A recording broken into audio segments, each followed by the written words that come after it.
ustedes bienvenidos a esta sección de foros realizada por el 11º semestre Paralelo B en la Cátedra de Oftalmología, la cual está a cargo del Dr. Guillermo Arellano.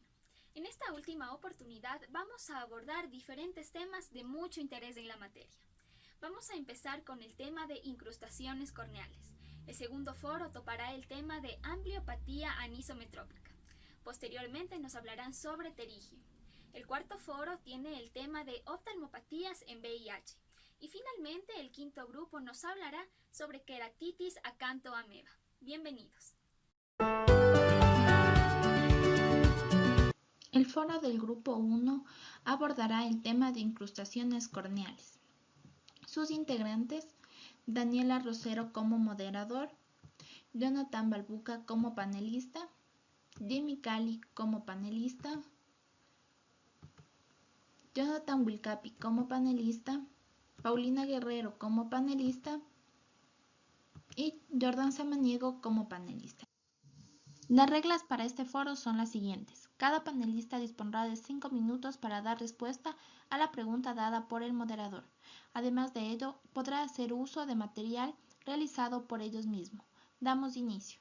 En este primer foro vamos a discutir un tema de sumo interés en cuanto a avances en el campo de la oftalmología, y me refiero precisamente a las incrustaciones corneales y los beneficios que este dispositivo supone para el avance y comodidad de los usuarios. Una incrustación corneal es un pequeño dispositivo que tiene un tamaño incluso más pequeño que el ancho de la punta de un lápiz. Durante un procedimiento quirúrgico que dura aproximadamente entre 10 y 15 minutos, se utiliza un láser justamente para crear un pequeño bolsillo en el centro de la córnea del ojo no dominante. Posteriormente, en este se va a insertar la incrustación en este bolsillo o colgajo, o por debajo de este. El implante tiene la finalidad de corregir la visión cercana al aumentar la profundidad del enfoque del centro de la córnea. Jonathan Balbuca será quien nos hable un poco más a profundidad sobre este innovador dispositivo. Jonathan, tienes la palabra.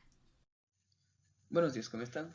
Y Dani, buenos días. Respondiendo a tu pregunta, vamos a hablar acerca de las incrustaciones corneales, tanto una pequeña definición, los beneficios que esta representa y también un poco sus complicaciones. Bueno, entonces como definición de incrustación corneal, podemos decir que se trata de la implantación de un dispositivo oftálmico quirúrgicamente dentro de la córnea. Todo esto va a ayudar a mejorar la refracción ocular y mejorar la calidad de visión de la persona. Las incrustaciones corneales son la opción preferida para corregir la presbicia o lo que comúnmente se denomina como la visión borrosa cercana. Continuamos entonces con los beneficios de la incrustación corneal. Existen muchos beneficios, pero en este trabajo vamos a mencionar 5 importantes, como por ejemplo el primero, que viene a ser un procedimiento médico preciso y eficaz, es decir, van a tener poco riesgo de fracaso. También que después de este procedimiento médico va a mejorar la agudeza visual de cerca de gran medida, por lo que va a generar una menor dependencia en los anteojos. También, en comparación con otros procedimientos médicos para tratar la presbicia, estos van a ser menos invasivos, ópticamente reversibles y sobre todo muy adaptables. Otro beneficio que vamos a encontrar es que el efecto corrector de la presbicia no va a durar o no va a ser de un plazo corto, sino que este va a durar mucho tiempo después de realizar el procedimiento médico. Y por último, el que vamos a mencionar es de que la presbicia se puede corregir con este procedimiento médico tanto en pacientes ligeramente miopes como también en pacientes incluso con ametropía al combinar este tratamiento con LASIK. Asimismo, como tenemos grandes beneficios con este tratamiento quirúrgico para la presbicia, también podemos observar una serie de complicaciones en un bajo porcentaje de estos pacientes, como por ejemplo la presencia de aureolas, deslumbramiento ocular, dificultades con la visión nocturna, cicatrización corneal, inflamación ocular y también de los más importantes como el adelgazamiento corneal y también la opacidad de la córnea, que pueden traer graves consecuencias para la calidad de visión de un individuo. Muchas gracias, Jonathan, por tu valiosa intervención. Ahora que tenemos un poco más claro las generalidades de las incrustaciones corneales, de qué se trata este procedimiento y las posibles complicaciones que este podría tener, me gustaría invitar al foro a Jimmy Cali, para que por favor nos hables un poco acerca de los tipos de incrustaciones que hay y cómo éstas se destinan a los usuarios. Además, también podrías abordar el tema de por qué este procedimiento es el favorito sobre otros. Muchas gracias, Dani, por otorgarme la palabra. Respondiendo a tu pregunta, yo les hablaré sobre las incrustaciones corneales. Estas, en comparación con otras alternativas para tratar la presbicia, van a ser menos invasivas, ópticamente reversibles y adaptables. El Dr. Gattinel explica por qué estas incrustaciones tienen más ventajas que otras opciones.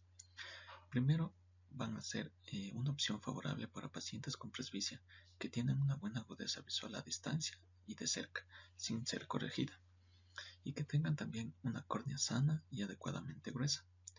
Estas cirugías van a ser precisas y eficaces. Continuando, las incrustaciones actualmente disponibles en algunos países se van a comercializar en 3 diseños. El primero viene bajo la forma de una incrustación de apertura pequeña, que esta va a funcionar a través de un principio de orificio minúsculo para aumentar así la profundidad del foco. La incrustación de apertura pequeña está elaborada en fluoruro de polivinilideno, que esta va a ser la más delgada, aproximadamente de 5 micrómetros de las 3 opciones, y también va a ser la más utilizada hasta la fecha. Implantada en el ojo no dominante bajo un colgante de tipo LASIK o en un saco, esta incrustación aumenta la profundidad del campo a ambos lados del plano de mejor foco. Esto explicó el Dr. Gattinel. Para conseguir una visión óptima tanto a distancia como cercana, los mejores candidatos para la incrustación de apertura pequeña son los pacientes ligeramente míopes, es decir, de menos de 0.75 dioptrías. Sin embargo, el procedimiento también se puede combinar con el LASIK usando el colgajo grueso de 200 micrómetros, o se puede efectuar en 2 pasos, con un LASIK de colgajo fino seguido de un implante de una incrustación en un saco. Para corregir la presbicia en pacientes con ametropía, los pacientes sometidos a LASIK que han desarrollado la presbicia también pueden ser candidatos para una incrustación, mediante la creación de un saco al menos de 100 micrómetros debajo de la interfaz previa. Como segundo diseño tenemos la incrustación refractiva. Esta va a crear una córnea multifocal. La incrustación refractiva va a estar elaborada con un polímero acrílico hidrofílico y que tiene un diámetro total de 3,2 milímetros y un máximo de 15 micrómetros. Esta va a venir en distintas potencias, desde más 1.25 a más 3.50 dioptrías, de modo que la corrección se adapta al estado de presbicia del paciente y se la puede colocar bajo un colgajo o en un saco a la profundidad de 300 micrómetros. Por último, la tercera opción va a ser la incrustación de polímero de hidrogel delgado, que esta va a cambiar el contorno corneal y también va a crear una córnea multifocal central. El implante de hidrogel tiene el mismo índice de refractivo de la córnea. Es la incrustación que tiene el diámetro más pequeño, que va a ser de 2 milímetros, y su espesor máximo es de 32 micrómetros. Esto a fin de cambiar la curvatura corneal central para proporcionar visión de cerca al ojo no dominante. Además, se va a implantar en una profundidad relativamente superficial de unos 150 micrómetros. Finalmente, tenemos otras técnicas para corregir la presbicia. El Dr. Gattinel afirmó que los procedimientos basados en lentes intraoculares son más invasivos que estas incrustaciones, y a la vez los resultados dependen del cálculo preciso de la potencia de los lentes intraoculares. Además, estos lentes van a ser multifocales y van a estar acompañados por problemas con la calidad de la visión, y todavía falta comprobar la eficacia de estas mismas en lo que es la comodidad. Los procedimientos corneales basados en láser para corregir la presbicia son muy empíricos, mientras que las incisiones intraestromales son muy imprecisas y aumentan las alteraciones o alto orden, lo que disminuye la calidad visual. Muchas gracias. Jimmy, muchísimas gracias por tu valiosa intervención en este foro. Nuestros panelistas han realizado una profunda investigación acerca de las incrustaciones corneales y basados en esta evidencia, me gustaría que Paulina Guerrero nos ayude mostrando algunos resultados que se han visto con este nuevo procedimiento. Gracias, Dani. Contestando a tu pregunta, voy a hablar acerca de los resultados de un seguimiento a largo plazo para lo que fue la incrustación corneal bifocal, para lo cual haré uso de una presentación. Los resultados del seguimiento a largo plazo respaldan la utilización de una incrustación corneal bifocal para corregir así la presbicia en pacientes con hemetropía. La incrustación mide 3.2 milímetros de diámetro y el espesor del borde es de solo 15 micrómetros, con una zona refractiva periférica y una zona central que va a ser neutral. La lente se va a colocar en el ojo no dominante mediante un instrumento de inserción. Esto va a ser dentro de un saco creado con un láser de femtosegundo a una profundidad estromal de 300 micrómetros. Posteriormente se comunicaron los resultados de una serie de 12 pacientes controlados durante una media de 23 meses. Los pacientes tenían una edad media de 52 años. Antes de la cirugía, todos los ojos con el implante tenían una agudeza visual sin corregir de 20/400 y la mejor agudeza visual corregida eran de 20/20. La estabilidad de la agudeza visual de cerca se alcanzó a los 4 meses y en la última consulta de seguimiento la agudeza visual monocular de cerca era de 20/60, que antes era de 20/40 en 10 ojos que representa el 83% y de 20/30 en 9 ojos que representa el 75%.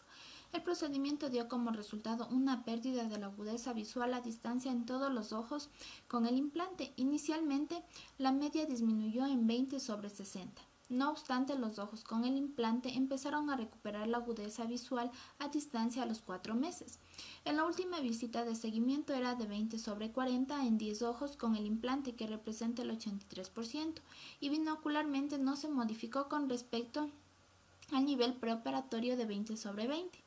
En concordancia con los resultados de la agudeza visual, 10 pacientes, que son el 83%, comunicaron independencia de lo que son los anteojos, mientras que los otros 2 indicaron que los usaban en forma ocasional.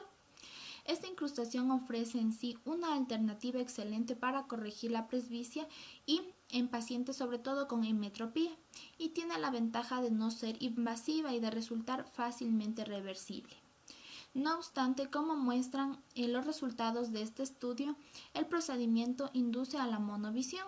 La monovisión va a ser pequeña y está bien controlada y se tolera con facilidad. Los datos sobre la seguridad mostraron que los pacientes experimentaban una pérdida inicial de la sensibilización al contraste binocular, pero también que ésta volvía al valor basal y se mantenía estable a partir de los 6 meses de la cirugía.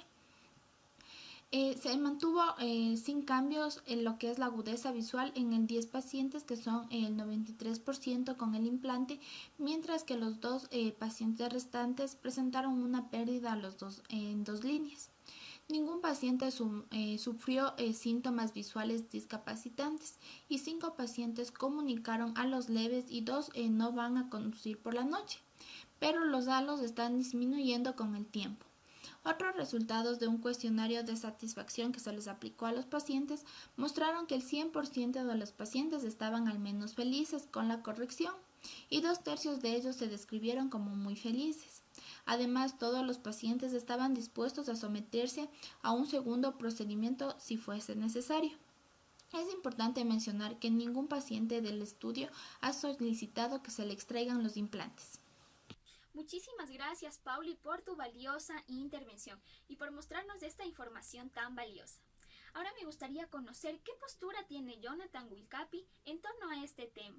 ¿Qué avances ha mostrado las incrustaciones corneales en los últimos tiempos? Jonathan, te cedo la palabra. Respondiendo a la pregunta de Dani con respecto a corrección simultánea de la presbicia y la metropía, las incrustaciones corneales están alcanzando gran difusión como solución para corregir la presbicia. De hecho, hay diversas incrustaciones corneales en diferentes fases de investigación o prácticas de rutina en todo el mundo que están mostrando resultados prometedores. Según el Dr. Barragán, especialista en California, Estados Unidos, en los últimos 5 años ha implantado más de 500 de estas incrustaciones de sus pacientes con presbicia. Y al igual que los pacientes, ellos han quedado muy complacidos con los resultados. Su propia experiencia con la Raindrop Near Vision Inline ofrece una buena alternativa para corregir la presbicia en el futuro. La incrustación corneal Raindrop ha logrado resultados notables no solo según su experiencia, sino también en ensayos clínicos realizados por la FDA y también ensayos europeos. Estos estudios están fundamentalmente dirigidos a pacientes de métropes, que es la forma más simple de las presbicias. Para saber si el dispositivo se puede ofrecer a una población más grande y representativa de personas con presbicia, es importante también saber cómo funciona en pacientes ametrópicos y pseudofáquicos. Con este fin, el médico Enrique Barragán, junto con el médico Arturo Chayet del COVID Vision Institute de Tijuana, México, realizaron un ensayo clínico sobre la seguridad y eficacia de la incrustación Raindrop en pacientes amétropes con presbicia simultáneamente sometidos a cirugía LASIK. Al combinar el implante de la incrustación con el procedimiento quirúrgico LASIK, también querían determinar si podrían proporcionar a los pacientes una sola solución para dos problemas diferentes y así disminuir la cantidad de intervenciones quirúrgicas.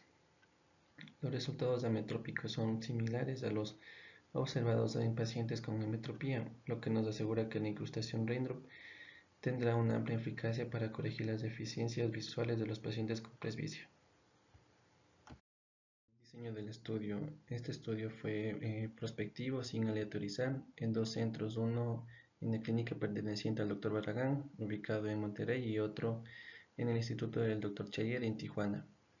En total tuvieron 45 pacientes con hiperopía que tenían una media de edad de 51 años y 30 pacientes con miopía con una media de edad similar de 51 años. 6 meses después de la cirugía se encontraron los cambios en agudeza visual, tanto monocular y binocular a distancia cercana, intermedia y lejana. Para verificar la mejoría visual desde un punto de vista más funcional, también se evaluó la capacidad de los pacientes para realizar tareas cotidianas que ponen a prueba la visión en formas específicas, a diferentes distancias, tanto en condiciones de penumbra como de luz brillante.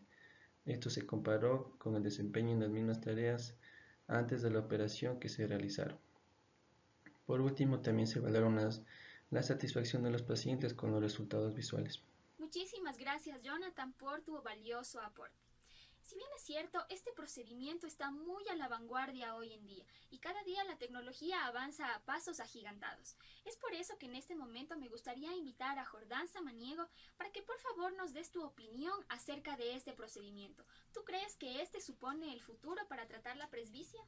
Bueno, Dani, continuando con la intervención de mi compañero y hablando acerca del mismo tema de lo que es la corrección simultánea de la presbicia y la ametropía, nos manifestaron que los resultados al final de los 6 meses iban a ser muy alentadores. Con esto vamos a tener que, en lo que son términos de agudeza visual de cerca sin corregir, monocular en el ojo con la incrustación, el valor medio iba a ser de entre 20/22 en pacientes con miopía y 20/23 en pacientes con hiperopía. En la forma binocular, la agudeza visual sin corregir también fue elevada, con un promedio de 20/20 en pacientes con miopía y de 20/23 en pacientes con hiperopía. Sin duda en este caso fue una enorme mejoría con respecto a lo que es la agudeza visual preoperatoria, en especial para los pacientes del grupo con hiperopía. En este caso también las agudezas visuales intermedia y a distancia también mostraron mejorías similares en ambos grupos. La media de la agudeza visual intermedia binocular sin corregir después de la cirugía fue de 20/22 en miopes y 20/24 en pacientes con hiperopía. Y en este caso la media de la agudeza visual a lo que es la distancia binocular sin corregir fue de 20/19 en miopes y 20/18 en pacientes con hiperopía. En este caso, de hecho, la mejoría en la visión binocular a distancia fue más marcada en el grupo con miopía, mientras que en la mayoría de pacientes que tienen una visión a distancia sin corregir, de 20/50 o peor antes de la cirugía, nos decía que el 96% de estos pacientes alcanzaron una visión a distancia de lo que es 20/20 a los 6 meses de seguimiento. En un futuro, en este caso, la mejoría significativa de lo que es la agudeza visual, el aumento de la función visual y la mayor satisfacción de los pacientes que hemos observado confirman que la incrustación Rain Drop es una solución para todos los pacientes con presbicia independientemente del error refractario. La capacidad de combinar este tratamiento de la presbicia con el LASIK también simplifica la vida a los pacientes, quienes pueden en este caso resolver dos problemas con una sola cirugía. La incrustación también tiene otras ventajas. En este caso, al ser o que presenta un tamaño pequeño y su transparencia la vuelven prácticamente invisible una vez implantada en el estroma. La biocompatibilidad del material de la incrustación permite un flujo libre de lo que son nutrientes y de oxígeno a través de la córnea, y la incrustación se puede extraer con la misma facilidad con la que se implantó. En este caso, por todos estos motivos, creo que la incrustación, o estoy yo seguro que la incrustación Raindrop ofrece una gran oportunidad para el futuro de la corrección de lo que es la presbicia. Muchísimas gracias a nuestros panelistas por su invaluable participación en este foro acerca de incrustaciones corneales, en donde se ha demostrado, basado en la mejor y más actual evidencia científica, que este procedimiento podría suponer el futuro para el tratamiento de la presbicia y de otras enfermedades oculares, dejando a un lado los anteojos y lentes de aumento. Y que a día de hoy, además, este procedimiento está brindando importantísimos y notables resultados en el mundo de la oftalmología. Muchísimas gracias. Buenos días, buenas tardes o buenas noches con todo el público presente. El día de hoy se llevará a cabo el foro sobre ambliopía anisometrópica. Los participantes del foro serán Caterine Delgado como moderadora, Yesenia Chassi, Esteban García, Samantha Gavilanes, Johnson Aguano y Andrea Vaca como panelistas. Todos somos estudiantes de la Cátedra de Oftalmología de la carrera de Medicina de la Escuela Superior Politécnica de Chimborazo, pertenecientes al 11º nivel paralelo B. Normas del foro. Cada participante contará con 4 minutos para su intervención. Expondrán sus ideas con ayuda de material visual elaborado por ellos mismos y podrán participar las veces que se considere oportuno. Iniciamos. Ambliopía anisometrópica. El término ambliopía deriva del griego amblis y ops, que significa ojo o visión embotada. Se define como una disminución uni o bilateral de la visión, no corregible mediante medios refractivos y no atribuible a estructuras aparentemente oftalmológicas, anomalías patológicas o a trastornos en el desarrollo de la vía eferente. En el desarrollo binocular, la ambliopía degrada la visión espacial, la estereopsis y la agudeza visual. Está asociado con el estrabismo, la deprivación y efectos como la anisometropía o una combinación de estos. Está presente desde etapas tempranas, siendo los factores ambliogénicos los cuales interfieren en el desarrollo normal de la visión, debido a que causa alteraciones en el periodo crítico de la formación y maduración de las vías visuales. ¿Cómo se podría definir la ambliopía anisometrópica? A cargo de Yesenia Chassi. La anisometropía por ambliopía es un impedimento visual debido a un trastorno refractivo sin que haya anormalidades anatómicas en el ojo. Es un tipo de ambliopía refractiva y ocurre cuando hay una diferencia en la refracción entre los dos ojos, que hace que con el tiempo la imagen se desenfoque. ¿Cuáles son los datos epidemiológicos más importantes? A cargo de Esteban García. Epidemiología. La ambliopía es una condición común que afecta al 2 al 3% de la población. La ambliopía anisometrópica es la segunda causa más común de ambliopía. 1/3 de los casos de ambliopía son causados por anisometropía, aunque algunos autores han informado que el 50% de los casos con ambliopía son causados por anisometropía. ¿Cómo se podría clasificar a la ambliopía? La ambliopía anisometrópica es una subclasificación de esta, a cargo de Andrea Vaca y Yesenia Chassi. Ambliopía anisometrópica ocurre como resultado de una cantidad diferente y clínicamente significativa de error refractivo no corregido en un ojo respecto al otro ojo. La anisometropía tiene efectos severos que pueden derivarse en un desenfoque de la imagen retinal de un único ojo, aquel que cuente con mayor cantidad de defecto refractivo, acompañado de una reducción de la nitidez y el contraste de la imagen, y diferencias en el tamaño de la imagen retinal, generando aniseiconía. Ambliopía isometrópica. Esta resulta de la presencia de un alto, pero clínicamente igual error refractivo en ambos ojos. Ambliopía estrábica. Impide la estimulación foveolar debido a la presencia de una desviación ocular unilateral o bilateral. Afecta la fijación, la agudeza visual y establece patrones de correspondencia sensorial anómalos. La severidad también está condicionada por la alternancia, la dominancia ocular, la magnitud de los defectos refractivos y los tratamientos previos. Ambliopía por deprivación. Se origina por la eliminación o atenuación unilateral o bilateral de los estímulos retinales durante la infancia. Entre las patologías causantes se encuentran cataratas congénitas o traumáticas, ptosis completa, blefaroespasmo, cierre quirúrgico de los párpados, poriatrogenia, debido a la oclusión prolongada e indeterminada para el tratamiento de la ambliopía.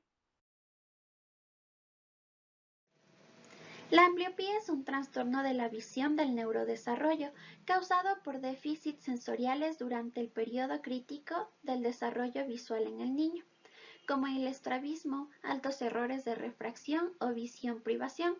La ambliopía anisometrópica a menudo ocurre durante el desarrollo del niño. ¿Cómo podría explicarse su etiopatogenia? A cargo de Samantha Gavilanes y John Sanaguano. La ambliopía anisometrópica ocurre cuando el enfoque desigual entre los dos ojos causa desenfoque crónico en una retina, es decir, cuando hay una diferencia en el error de refracción entre los dos ojos. En general se acepta que los cambios patológicos de la ambliopía ocurren cuando se produce la pérdida neuronal, principalmente a nivel de la corteza visual primaria, en la capa 4 de B1, y también cuando existe un daño en el núcleo geniculado lateral. Sin embargo, las columnas de dominancia ocular no parece que reducen de tamaño.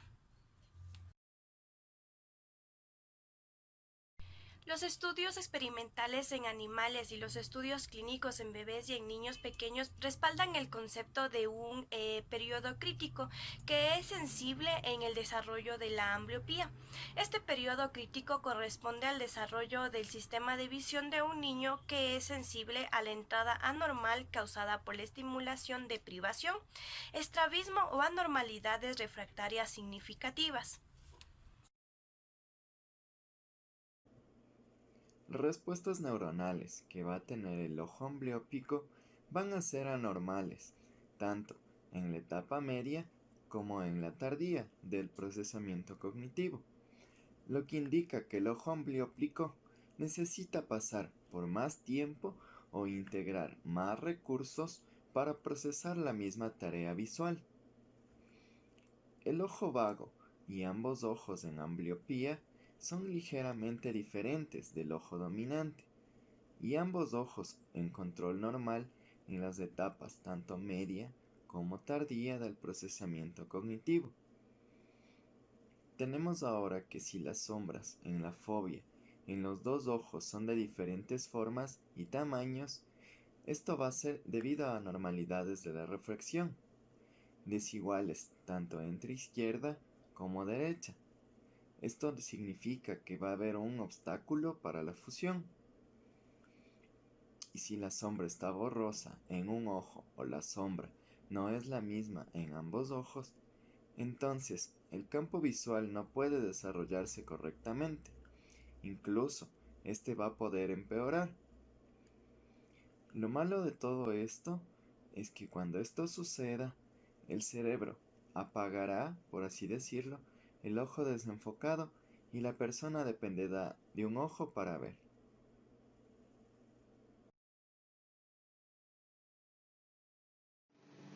¿Cómo se manifiesta esta patología? A cargo de Esteban García. La ambliopía anisometrópica puede ocurrir con cantidades relativamente pequeñas de hipermetropía, asimétrica o astigmatismo. Se caracteriza por agudeza visual reducida, fenómeno de hacinamiento, presencia de un escotoma de supresión central, deterioro de la visión binocular. El fenómeno de crowding, de amontonamiento o de hacinamiento se conoce como una incapacidad foveolar y sensorial de aislar los detalles de un estímulo visual completo, debido al desarrollo de un patrón de estimulación retinal anómalo durante los primeros años de vida. Se puede presentar en ambliopía refractiva, principalmente por anisometropía, pero se encuentra mayormente en pacientes con ambliopía estrábica. Se ha informado que la ambliopía anisometrópica ocurre con tan solo una diferencia de dioptrías entre los dos ojos. La ambliopía anisometrópica comprende casi 2/3 de los casos de ambliopía refractiva. ¿Cómo se diagnostica esta enfermedad? A cargo de Samantha Gavilanes y John Sanaguano. En cuanto a lo que es el diagnóstico, se detecta con mayor frecuencia mediante el examen de la vista. Sin embargo, debido a que la ambliopía anisometrópica no transmite signos de sospecha, la detección se va a presentar de manera tardía, en una media de 6 más o menos 3 años, ya sea en el consultorio de un pediatra o en el sistema escolar. Pero la detección, como les había mencionado, no es tan efectiva como la detección de una ambliopía refractaria bilateral o estrabismática. El uso de la prueba de Bruckner es un método fácil y efectivo para detectar anisometropía por parte de pediatras y otros profesionales que no están dentro del área oftalmológica. Esta va a consistir en el reflejo rojo del ojo que se produce con una fuente de luz paraxial, en este caso un oftalmoscopio directo. Se va a observar la ubicación de los reflejos en las córneas, la transparencia de los medios y las diferencias en la coloración entre los dos ojos. Se ha estimado que esta técnica puede detectar la presencia de desalineamientos de segundo y tercer grado. Para el procedimiento con esta técnica debemos disminuir la intensidad luminosa del consultorio. El examinador usa su corrección óptica. Debemos tener el oftalmoscopio directo y la apertura de la luz más amplia. El examinador se va a ubicar a una distancia de 50 y 100 centímetros del paciente y vamos a iluminar simultáneamente los dos ojos del paciente.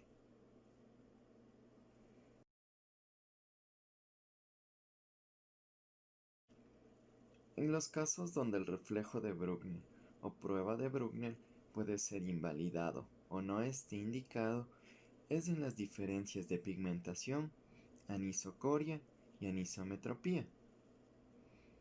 Los datos de la tomografía de coherencia óptica de dominio espectral de alta precisión, o por sus siglas SD-OCT, revelaron diferencias marginales en algunas capas foveales en ubicaciones periféricas e indicaron que podrían existir diferencias estructurales entre individuos con ambliopía y sujetos de control visualmente normales. ¿Cuáles son los tratamientos más adecuados para esta patología? Teniendo en cuenta que el tratamiento de la ambliopía mejora la agudeza visual, la binocularidad y disminuye las probabilidades de desarrollar discapacidad visual más adelante en la vida. A pesar de estos efectos, la recuperación máxima disminuye después de un umbral de tiempo. En los últimos años se ha visto que este umbral es a los 7 años de edad. También debemos considerar que existen terapias alternativas como la estimulación dicoptópica o como la acupuntura, siendo esta última ampliamente utilizada en varias enfermedades o patologías médicas, pero solo recientemente se ha visto su utilización para el tratamiento de la ambliopía anisometrópica. Está a cargo de Andrea Vaca, Yesenia Chasi, John Sanaguano, Esteban García y Samantha Gavilán. El tratamiento de primera línea es la corrección de cualquier error refractivo significativo y existente durante al menos 18 semanas, una adaptación refractiva. Pero la resolución completa solo ocurre en aproximadamente el 30%. Aquí el tratamiento de la ambliopía anisometrópica comienza con la eliminación de la ventaja competitiva del ojo dominante. Esto generalmente se hace prescribiendo la refracción ciclópica al niño para usarlo a tiempo completo. A veces los niños no tolerarán su corrección hipermetrópica completa y, por lo tanto, se puede requerir disminuciones simétricas en la potencia del lente plus. En los últimos años, la terapia con gafas solo se ha vuelto más aceptable y se ha demostrado que mejora la visión, igual o mayor de 2 líneas en un 77 a un 93% de los pacientes con resolución completa de ambliopía en un 27 a 45%. El efecto del tratamiento parece estabilizarse, pero alrededor de los 2 meses. Algunos niños responderán a la corrección refractiva solos. El cumplimiento del paciente con el uso de anteojos es un desafío frecuente en el tratamiento de la ambliopía anisometrópica. Es especialmente difícil en pacientes muy jóvenes. La discusión con los padres sobre la necesidad del uso de lentes y el riesgo de recurrencia es muy importante para llevar a cabo un tratamiento exitoso. Es importante que los padres entiendan que la corrección continua del anteojo es crítica hasta la madurez visual, incluso cuando se ha logrado una estabilidad aparente. Para aquellos pacientes con ambliopía residual después de la corrección refractiva, si no muestra mejoría solo con el uso de anteojos después de 3 a 5 meses o si presenta ambliopía severa definida por el grupo de estudio de tratamiento de ambliopía como la agudeza visual 20/100 o 20/400, el siguiente paso son las penalizaciones ópticas para el ojo dominante. Existen varias técnicas para la penalización óptica, incluida la oclusión con parches, tanto a tiempo parcial como a tiempo completo, la colocación de filtros, el desenfoque refractivo y el desenfoque farmacológico. Para los pacientes en los que persiste la ambliopía, el principal pilar del tratamiento ha sido el parcheo. La principal barrera para parchar es que usar estos son incómodos y en consecuencia el cumplimiento es variable. Las mediciones objetivas sugieren que la concordancia promedio con los parches fue del 48%. Un factor importante puede ser la asociación de mayores informes de acoso por parte de niños que usan parches. El segundo problema es que el ojo normal está tapado. En consecuencia, si bien puede mejorar la visión en el ojo ambliópico, puede conducir a una visión reducida en el ojo parcheado, y todavía existe el problema pendiente de desarrollar esteropsis. Se puede presentar recurrencia, y esta se definió como la reducción de al menos 2 niveles de agudeza visual después de un parche disminuido o descontinuado. La recurrencia en niños conformes va de entre 7 a 9 años. Además, con el crecimiento del conocimiento de que existe un mal cumplimiento durante la utilización del parche y la posible causa de privación social como resultado de la terapia de oclusión, la atropina a menudo se va a utilizar en la clínica como una alternativa a la oclusión. El papel de la atropina es difundir la visión en el ojo no ambliótico, paralizando los músculos ciliares que controlan la acomodación y la constricción de la pupila. Sin embargo, el punto final va a ser sorprendente, ya que se ha informado que la atropina solo puede desenfocar la agudeza visual hasta un máximo de 20/100 en el ojo no ambliópico. El tratamiento con la atropina en una ambliopía severa aún requiere de mayores investigaciones, por lo que la atropina se puede utilizar con vigilancia médica.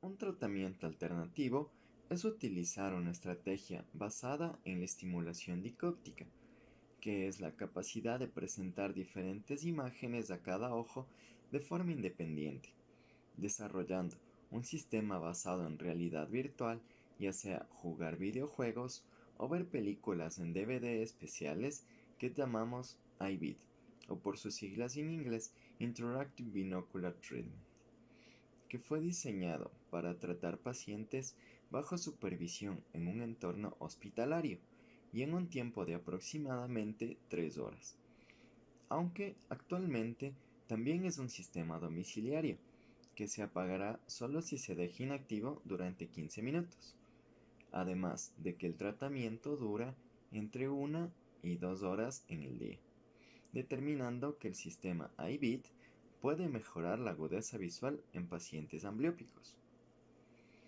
Para esto, tenemos dos ejemplos, como lo vemos en la figura 1, que esta va a ser la separación de los elementos estáticos y dinámicos. La imagen de la izquierda se le presenta al ojo fijador y la de la derecha al ojo ambliope.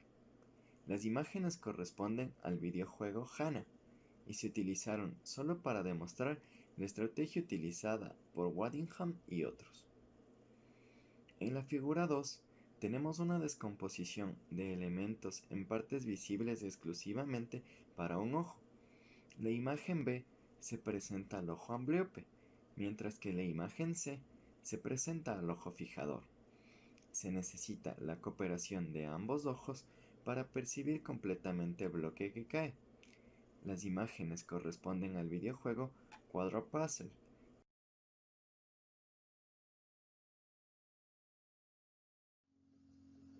Se ha demostrado que la acupuntura mediante la fMRI mejora el flujo sanguíneo en la corteza visual mediante una estimulación precisa utilizando los puntos de acupuntura correctos. Actualmente se han informado 2 estudios comparativos que utilizan la acupuntura en el tratamiento de la ambliopía. Aquí, el estudio inicial informó los resultados de 2 grupos de ambliopía anisometrópicas. El primer grupo recibió acupuntura, mientras que el segundo grupo, grupos de control, recibió 2 horas de terapia de oclusión. A las 15 semanas se observó que los sujetos de seguimiento en el grupo de acupuntura tenían mejoras significativas mayores en la agudeza visual en comparación con los grupos de control. Entonces, ¿qué terapia es la más eficiente y cuáles son los factores de riesgo para un fracaso en el tratamiento? A cargo de Yesenia Chassi, Esteban García y Samantha Gavilanes. Eficacia del tratamiento. En la práctica clínica, la ambliopía generalmente es tratada con la técnica de parche para obligar al cerebro del paciente a aprender a ver con el ojo ambliópico. Esta terapia, que es eficiente en la recuperación de la agudeza visual monocular del ojo ambliopático, evita que los dos ojos trabajen juntos. Debido a que la ambliopía es un trastorno de desarrollo neurológico que afecta tanto al procedimiento visual monocular como binocular, no está claro si los déficits visuales binoculares recuperan ambliopes tratados de esta forma. De lo contrario, puede ser necesario la plasticidad neural dirigida a los déficits restantes para recuperar las funciones visuales. En un estudio realizado por Chen y otros, sugiere que la terapia de parcheo puede restaurar la agudeza visual del ojo ambliópico. Aún así, no es suficiente para reequilibrar los dos ojos en el procesamiento binocular.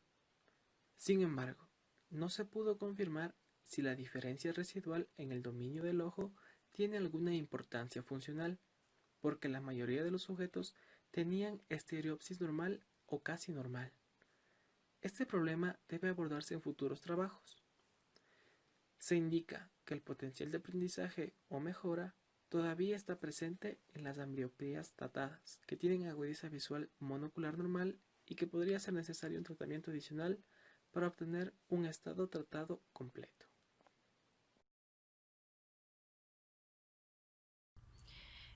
Los factores que influyen en el riesgo para el fracaso del tratamiento, en primera instancia se va a hablar de aquellos pacientes que hayan sido tratados con los parches, puesto que esto, a pesar de ser efectivo, también tiene sus limitaciones, debido a que, como se ha mencionado, se va a colocar a nivel del ojo no ambliópico. Por tal motivo, esto ocasiona que este ojo, su funcionamiento se vea disminuido. Se va a conocer como fracaso del tratamiento funcional cuando la agudeza visual final en el ojo ambliótico va a ser peor de 20/32. La mejora de menos de 2 líneas del logMAR se va a considerar como un fracaso relativo del tratamiento.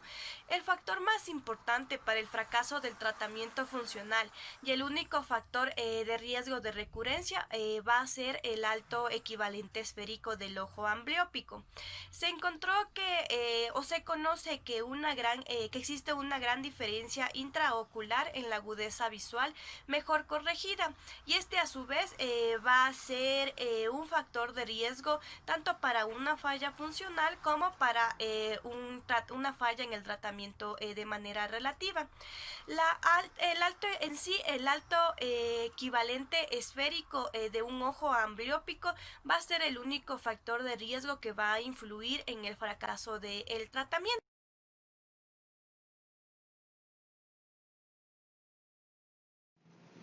Respecto al pronóstico, este depende mucho del grado de ambliopía, el tratamiento, el cumplimiento del tratamiento por parte del paciente y la edad del paciente. Varía significativamente según la edad del niño y el tipo de tratamiento iniciado. En base a esto, ¿cuál sería el pronóstico de la ambliopía anisometrópica? Está a cargo de Johnson Aguano y Andrea Vaca. En general, el tratamiento es más exitoso si el niño es tratado a una edad temprana. La anisometropía y la ambliopía en los niños en edad escolar pueden causar inconvenientes en el aprendizaje y demora en el desarrollo psicosocial.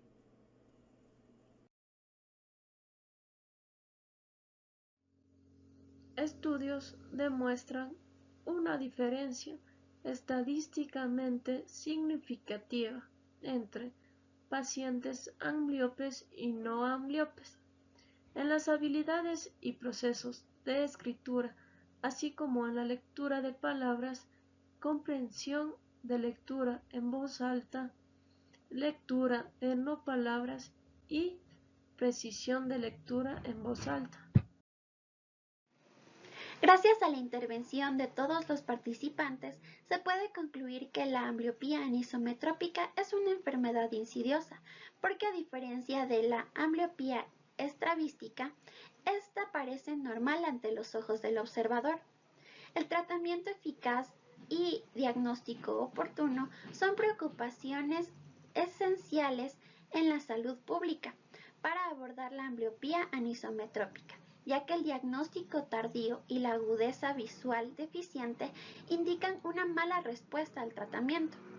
Cuando se diagnostica y se trata tempranamente en la vida, la pérdida visual puede revertirse, lo que respalda la necesidad de un diagnóstico y un tratamiento oportunos.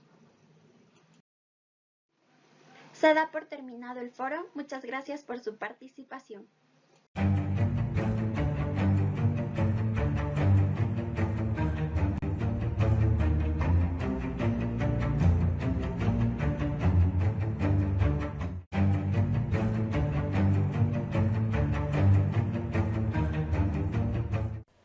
Doctor, buenas tardes.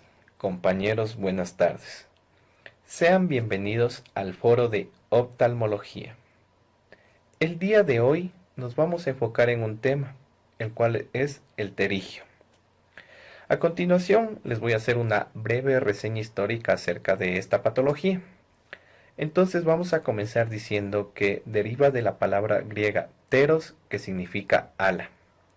Ahora, en el papiro de Evers, en el año 1550 a.C., ya aparece la definición de pterigio. Para el año 1000 a.C., en la India, Sushruta ya fue considerado como el primer cirujano oftalmólogo, ya que este fue preciso en su descripción, en el tratamiento, así como en su fase recidiva. Para el año 469 a.C., Hipócrates sugirió el tratamiento de esta patología a base de zinc, cobre, hierro, bilis, orina, incluso leche materna. Ahora, en el año 1 a.C., Aurelio Cornelius Celso recomendaba ya exercionar el pterigio en su libro De Remedica. Para el año 131 después de Cristo, Galeno ya trató el pterigio con soluciones como vino blanco, vinagre, azúcar, y asimismo recomendó su pinzamiento y su resección. Ahora, teniendo en cuenta toda esta pequeña reseña histórica que les comenté, ahora sí les voy a dar lo que es la definición actual de lo que es el pterigio. Ya, entonces el pterigio se va a definir como una degeneración conjuntival corneal acompañada de crecimiento de tejido fibrovascular a lo largo de la superficie de la córnea. Hay muchas teorías que intentan explicar la patogénesis del pterigio. Se cree que esta enfermedad es multifactorial y que presumiblemente el factor provocador más importante de esta patología va a ser la radiación ultravioleta y la influencia de otros factores, como por ejemplo tenemos el sexo, la edad, el clima, siendo más común los climas cálidos y los climas secos. Ya los cambios de la película lagrimal, el desequilibrio de las citocinas, los factores de crecimiento, los mecanismos inmunológicos, las mutaciones genéticas y las enfermedades virales.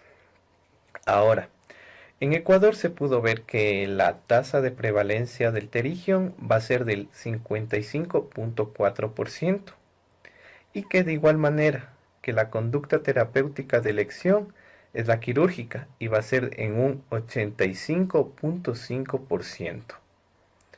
Es por eso que la realización de un diagnóstico exhaustivo que conste de una buena anamnesis, un examen visual y un diagnóstico diferencial nos va a ayudar bastante porque nos va a permitir evitar el desarrollo del pterigio y sus consecuencias. Sin embargo, debemos tener en cuenta que para que la naturaleza recurrente de esta enfermedad, las operaciones repetitivas van a provocar un crecimiento más agresivo del pterigio. Es por tal razón que la cirugía moderna no solo se va a encargar de la extirpación de esta carnosidad, sino también se va a encargar de la prevención y recaídas de esta patología.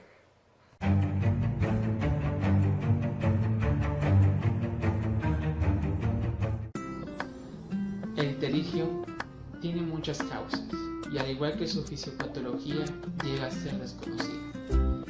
Son múltiples las causas que pueden formar un pterigio, sobre todo hay que tener en cuenta que los hábitos del paciente son muy importantes, ya que la mayoría de estas están enfocadas en sus hábitos, no solamente hogareños, también de su trabajo. Y el pterigium está muy involucrado en las razones laborales del paciente. Ahora, hay que tener en cuenta que un pterigium siempre se va a formar, sobre todo cuando la película lagrimal está afectada, es decir, una adecuada lubricación del ojo. ¿Cuáles son las causas entonces del pterigium? Las causas del pterigium por lo general llegan a ser todas las que por alguna razón llegan a afectar una adecuada lubricación del ojo. Estas son, por ejemplo, una exposición muy prolongada a los rayos ultravioletas del sol, una exposición a alérgenos y sobre todo a químicos. Esto sobre todo se tiene que tener en cuenta en pacientes que tienen trabajos donde se tiene una exposición muy fuerte a ellos. También hay que tener en cuenta que una exposición a los ambientes secos, ambientes con mucho polvo, ambientes donde se afecte principalmente la lubricación del ojo, donde el paciente tenga que estar en una exposición externa con alta prolongación a ella y sobre todo donde el paciente esté a altos grados de estrés, afectan al ojo y pueden provocar pterigium. Además, se ha identificado que el pterigium puede también aparecer en personas donde se ha agravado afectaciones del sueño, como la afectación del sueño intermitente, donde el paciente se ha despertado y tiene una interrupción del sueño en niveles prolongados, sobre todo con altas tasas de estrés. Esto aumenta las probabilidades de tener pterigium de manera exorbitante. El pterigium tiene muchas causas y aparte de esas hay que tener en cuenta donde siempre hay que tener no solamente los hábitos, también las causas genéticas. Incluso se ha adecuado, aunque las causas epigenéticas tienen mucho que ver. La nutrición se ha identificado en pacientes con altas probabilidades de consumos de vitamina C, incluso de alimentos granos secos, con una baja consumo de agua, puede provocar pterigium. Pero esto se ha identificado en estudios donde se ha realizado, sobre todo en países de una inadecuada economía. Hay que tener en cuenta que el pterigium puede perjudicar no solamente la vida del paciente, su forma de ver el mundo, también su vida estética, ya que de alguna u otra manera llega a perjudicar sobre todo la mirada o la forma en que el paciente es percibido.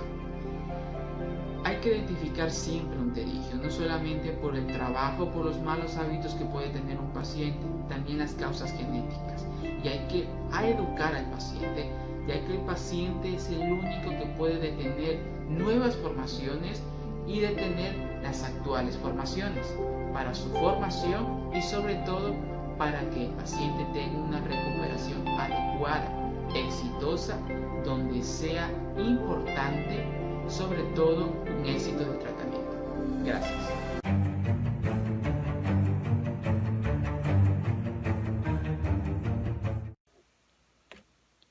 En cuanto a la etiología del prepterigium, se desconoce exactamente por qué se desarrolla.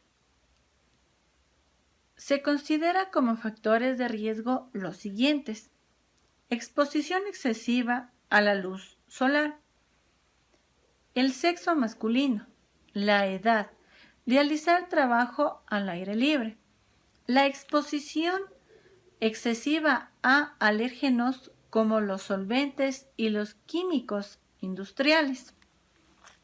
La teoría más aceptada para que se produzca el crecimiento de tejido conjuntival sobre la córnea es que los factores anteriores ya mencionados tienden a evitar una correcta humectación de la superficie anterior del ojo. por parte de la película lagrimal, ocasionando sequedad primero e inflamación después, provocando la aparición de nuevo tejido, que en ocasiones rompe el límite exterior de la córnea, penetrando en la misma. Con este tejido produce una mayor elevación en esa zona, aumentando la dificultad de humectación, por lo que el preterigium va a seguir creciendo. Los estudios han relevado una relación entre el preterigium y las manifestaciones del ojo seco, como una disminución en el tiempo de la ruptura de la película lagrimal. Resultados similares indican que el preterigium puede ser una manifestación de disfunción generalizada de la superficie ocular, incluida una reacción inflamatoria ya crónica. Se cree que el preterigium se hereda de manera autosómica dominante, pero es imposible determinar si se hereda con un rasgo independiente o si existe una mayor susceptibilidad general de los tejidos oculares a la luz solar. El hecho de que los ocigenéticos específicos asociados con el desarrollo del preterigium aún no se ha determinado sugiere la necesidad de una mayor investigación de esta enfermedad. La predicción del riesgo de recurrencia es importante para tomar decisiones de cirugía de la enfermedad del preterigium.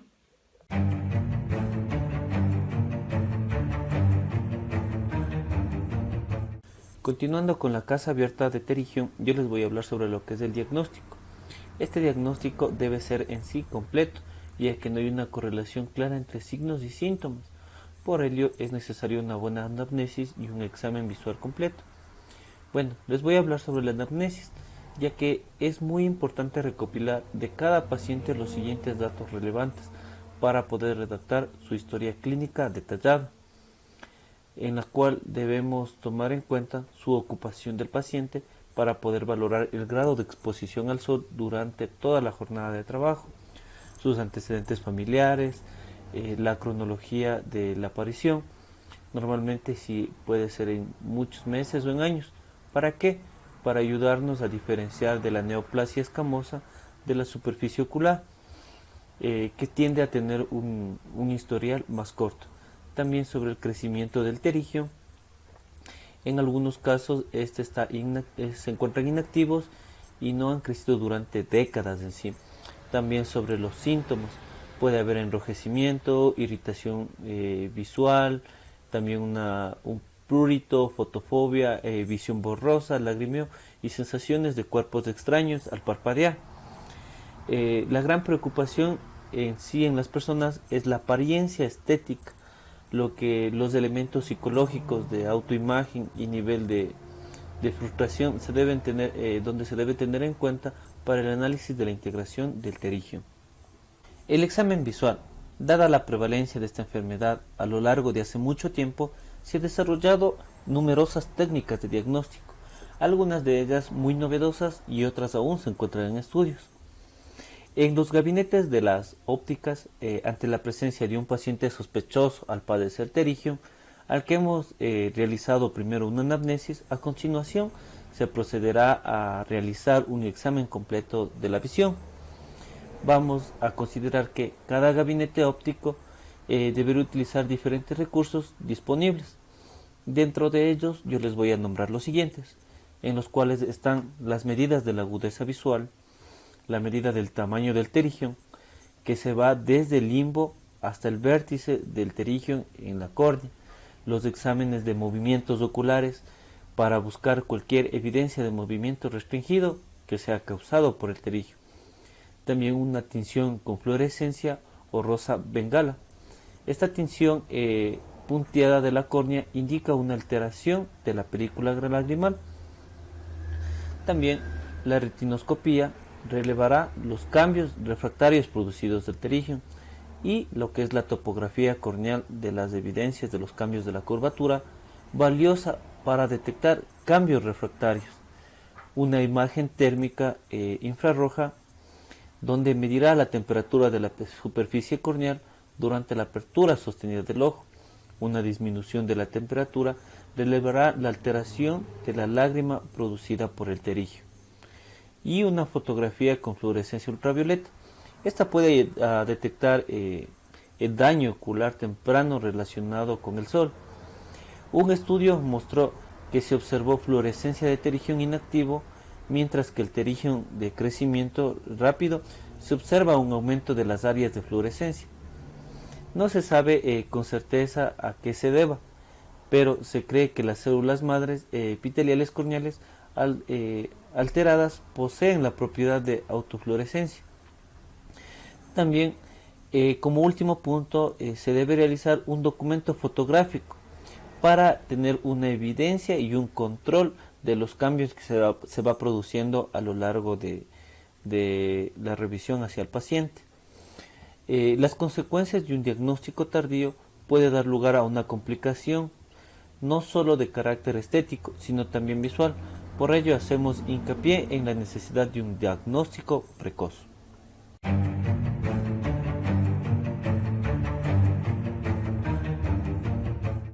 A continuación les voy a hablar acerca del tratamiento del pterigion. En un primer momento, cuando empieza a aparecer el pterigion, su tratamiento es preventivo y se recomienda la realización de fotografías del ojo afectado para su posterior comparación y de esta forma poder observar la tendencia de crecer hacia el centro de la córnea. Además, el tratamiento depende del tamaño del pterigion, de si está creciendo y los síntomas que este ocasiona. Independientemente de la severidad, el pterigion debe ser controlado para evitar cicatrices que pueden conducir a la pérdida de la visión. Tenemos el tratamiento no quirúrgico o farmacológico. No existe tratamiento farmacológico que haga desaparecer dicho tejido. Sin embargo, con el uso de gotas oftálmicas que contengan principios activos lubricantes, vasoconstrictores y antiinflamatorios esteroideos, se puede disminuir los síntomas y en cierta forma evitar que el pterigion aumente de tamaño. Cuando produce molestias o limita la visión, es necesario recurrir a la cirugía. Una prevención adecuada, como el uso de gafas de protección solar, podría reducir la incidencia de pterigion. Por eso se propone un cuestionario en base a la información recogida y empleando los diferentes factores de riesgo. En las técnicas quirúrgicas que se emplean, se han utilizado muchas técnicas quirúrgicas, aunque ninguna es universalmente aceptada. Vamos a enlistar algunas técnicas, entre las cuales tenemos la técnica de esclera desnuda. En esta se estima que habían tasas de recurrencia de entre el 24 al 89%, ya que esta está en desuso. También tenemos la técnica de cierre simple conjuntival. En esta, las tasas de recurrencia varían desde el 45 al 70%. También tenemos la técnica quirúrgica de escisión, en la cual la tasa de recidiva es un poco más baja, ya que va desde el 5 al 21%.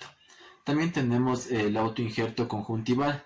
En esta se han reportado tasas de recurrencia desde el 2% hasta el 40%.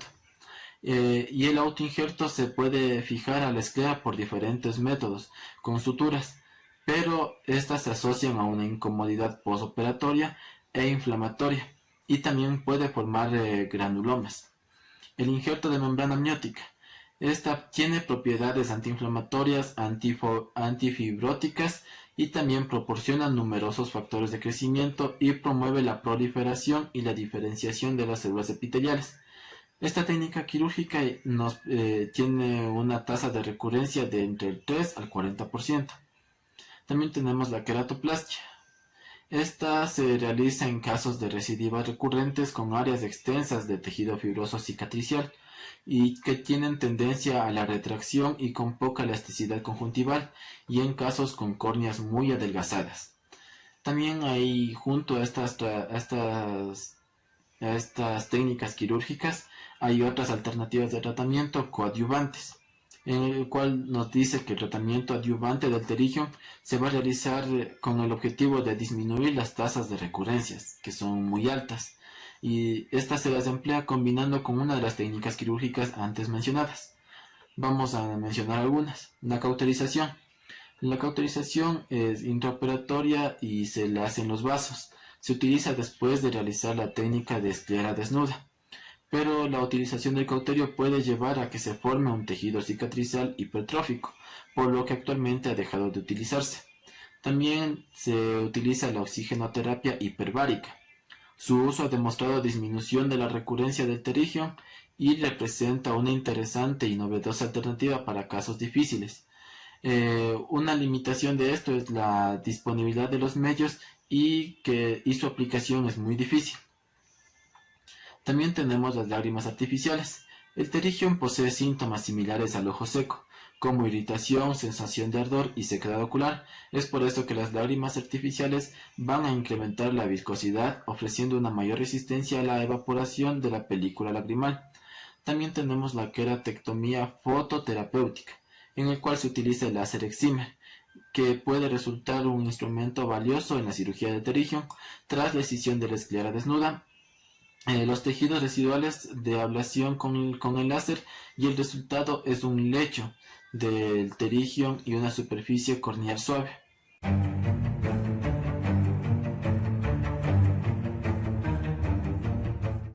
Como conclusión sobre el pterigium, tenemos que la fisiopatología del pterigium ha sido el objeto de numerosas teorías, que en la actualidad el mecanismo más aceptado por el que se origina es la alteración de las células madre que se encuentran en el limbo esclerocorneal.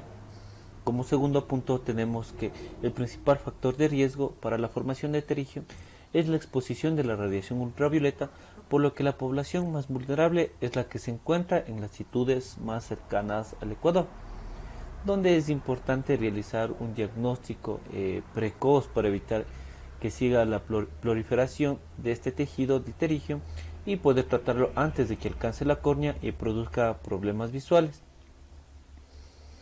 Antes de decidir la modalidad de tratamiento a aplicar, hay que considerar la morfología de la lesión y el estado de la superficie ocular.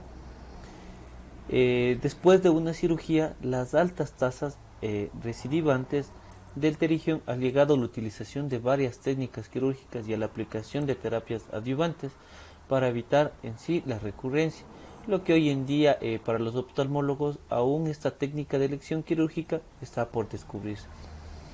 Y dada su incidencia, se debería informar a los pacientes sobre el pterigium y los estándares del uso de gafas solares, gorras, sombreros, para evitar generar el gran daño ocular causado por la radiación ultravioleta. Con todos, esto ha sido la Casa Abierta sobre pterigium. Muchas gracias y hasta luego.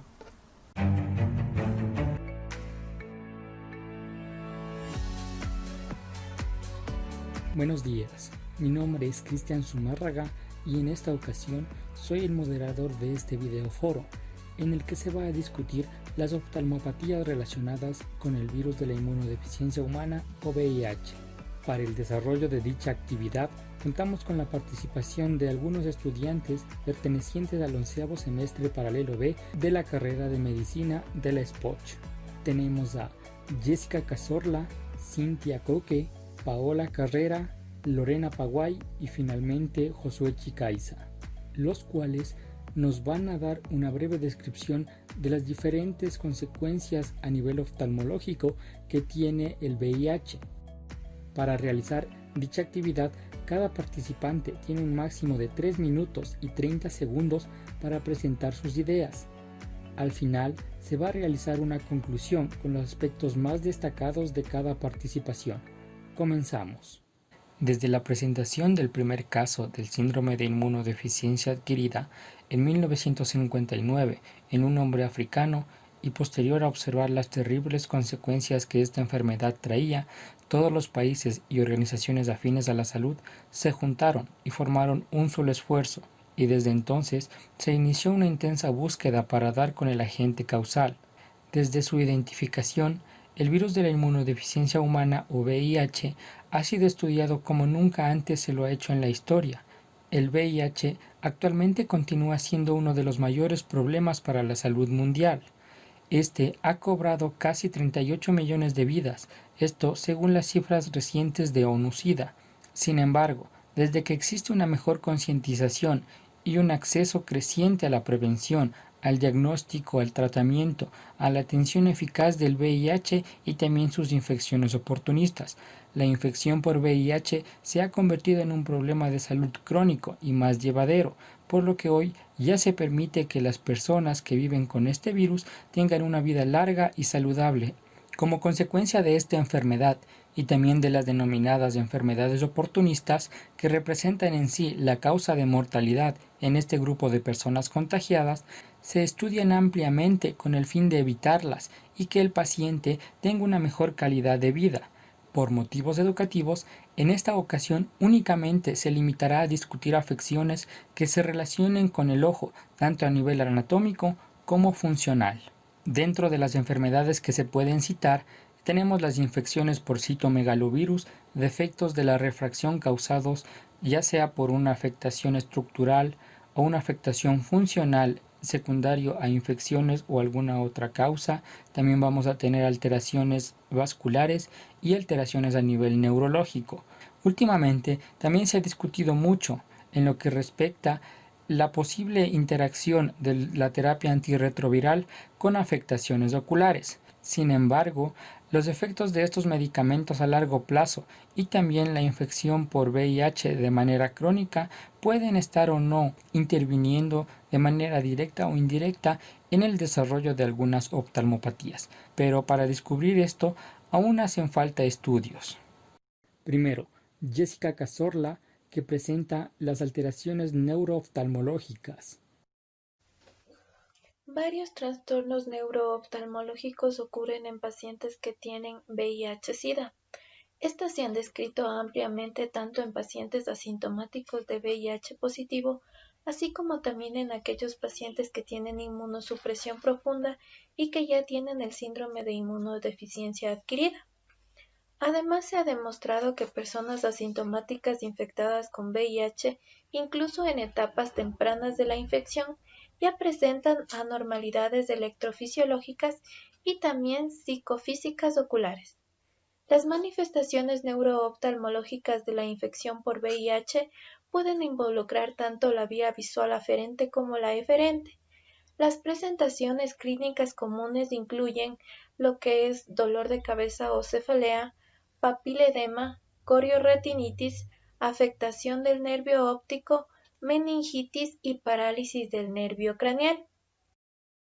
El compromiso neurooftalmológico puede ser primario, causado por la propia infección, o puede ser secundario debido a aquellas infecciones oportunistas, anormalidades vasculares y también tumores malignos inusuales. También se ha informado que la toxicidad farmacológica de estos nuevos agentes terapéuticos pueden afectar la vía visual. La alteración del nervio óptico se ha encontrado en el 80% de los pacientes que presentan VIH. La neuritis óptica puede ocurrir en pacientes infectados y causa problemas visuales y también síntomas visuales y puede encontrarse incidentalmente incluso después del momento de la muerte durante la autopsia, en donde se ve que la participación del nervio óptico parece ser independiente del recuento de CD4. Se presume que la infección del VIH causa una degeneración axonal que puede ser por el resultado propio de la infección directa o secundariamente debido a que existen macrófagos infectados que están invadiendo el nervio óptico y estos liberan mediadores inflamatorios o factores neurotróficos. Los pacientes también pueden presentar edema de disco óptico, que este también puede ser secundario al aumento de la presión intracraneal o a la invasión primaria del nervio óptico y puede mostrarse una disminución del drenaje de líquido cefalorraquídeo.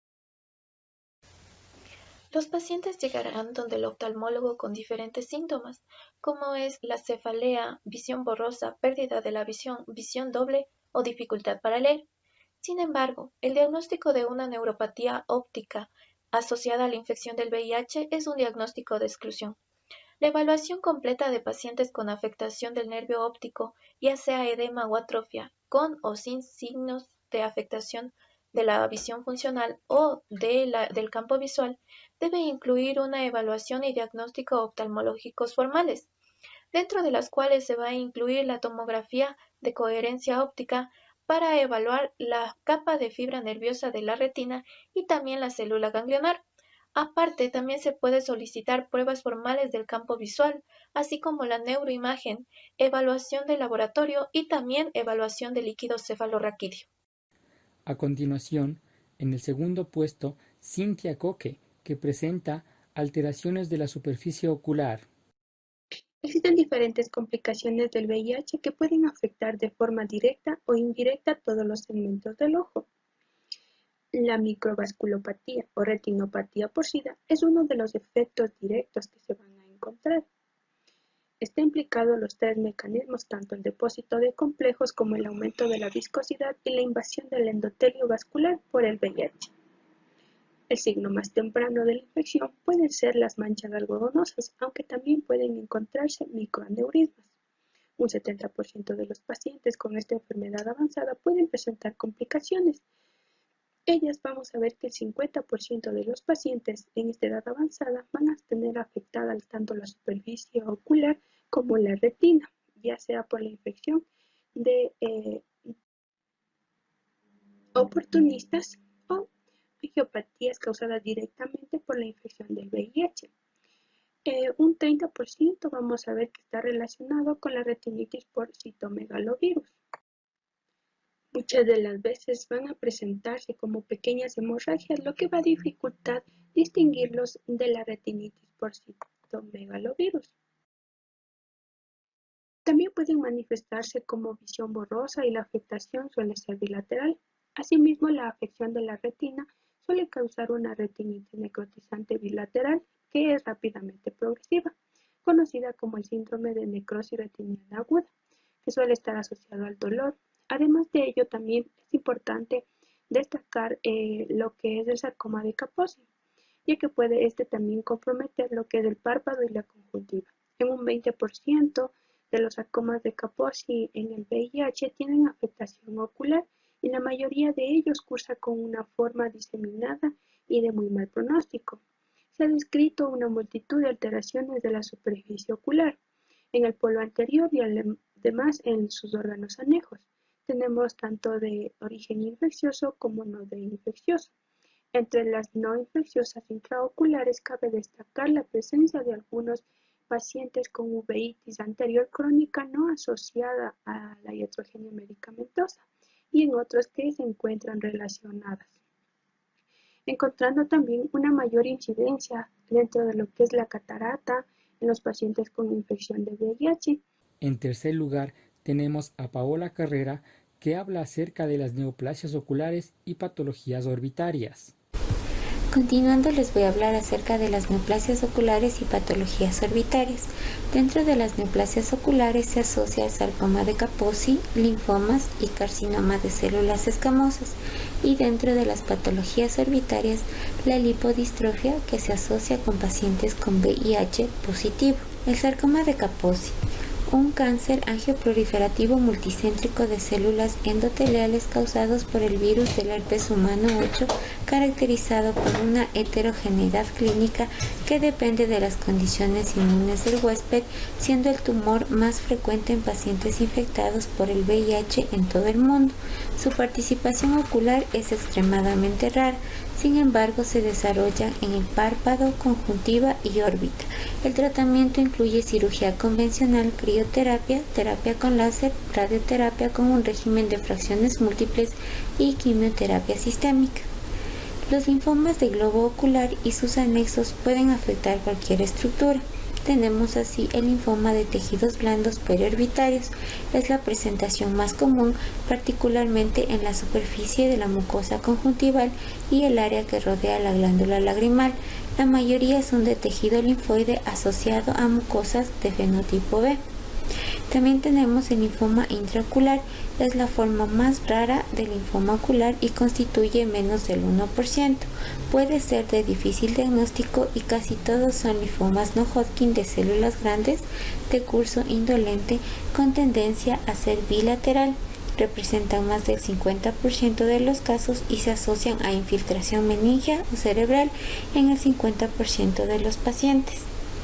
El carcinoma de células escamosas es caracterizado por un patrón de crecimiento lento, con bajo grado de malignidad, diseminación local y metástasis raras. Surgen con mayor frecuencia en el área interpalpebral de la conjuntiva perilimbar. El carcinoma de células escamosas conjuntival es más común en pacientes de edad avanzada, aunque se puede desarrollar en una edad más joven en asociación con xeroderma pigmentosa o inmunodeficiencia. Una vez que se ha producido la extensión orbitaria, puede requerirse exenteración, además de disección de ganglios linfáticos, radioterapia y quimioterapia. De las patologías orbitarias se asocia a la lipodistrofia en pacientes infectados por VIH, los mismos que pueden presentarse en tres diferentes formas: atrófica pura, acumulación de grasa y tipo mixto.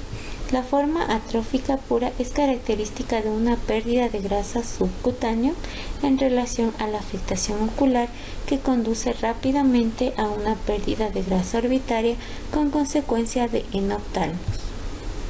En quinto puesto, Lorena Paguay interviene con alteraciones vasculares retinianas. Alteraciones vasculares retinianas en los pacientes con VIH.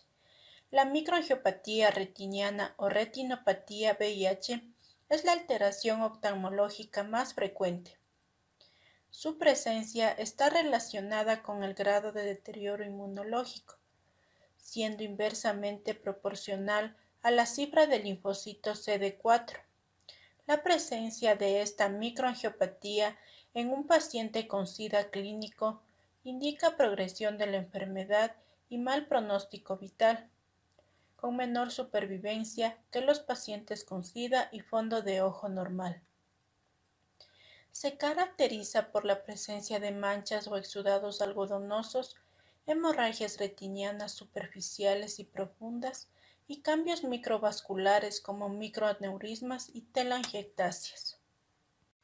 Otras alteraciones vasculares son las oclusiones venosas. La oclusión de la vena central de la retina ocurre en un 10 y 20% en personas jóvenes, en relación con un total de más de 25 diferentes enfermedades, incluyendo el SIDA.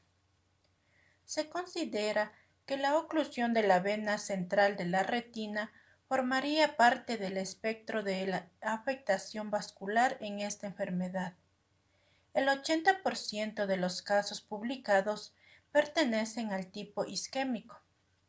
En un estudio histológico se reveló hallazgos similares a las típicas de la oclusión de la vena central de la retina, aunque la cantidad de exudación y el grado de hiperplasia celular endotelial eran mayores, lo que podría relacionarse a la afectación vascular en la microangiopatía del SIDA, misma que no ha sido confirmada.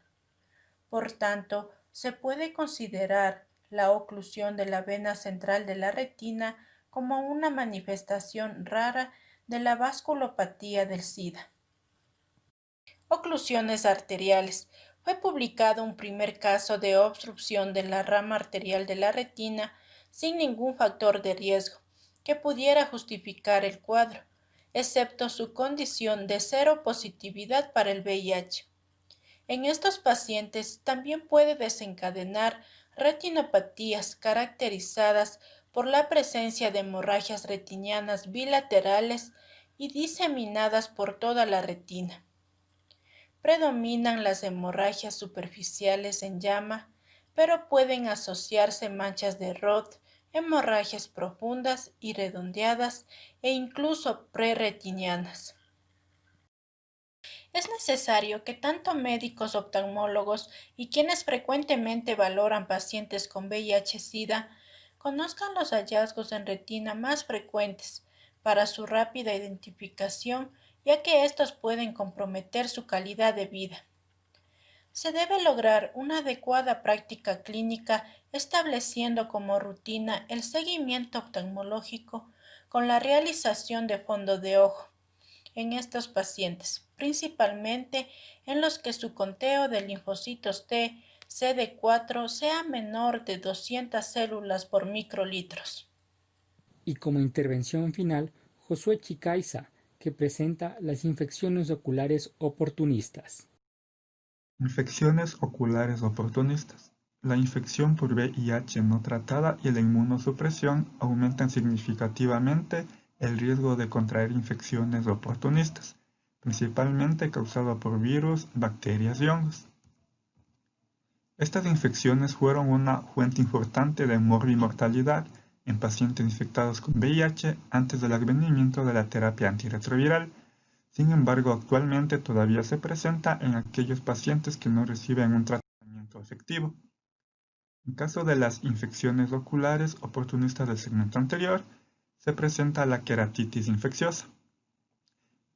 La queratitis herpética va a ser la causa más común y esta generalmente se caracteriza por la presencia de una ulceración de gran tamaño con afectación al área central.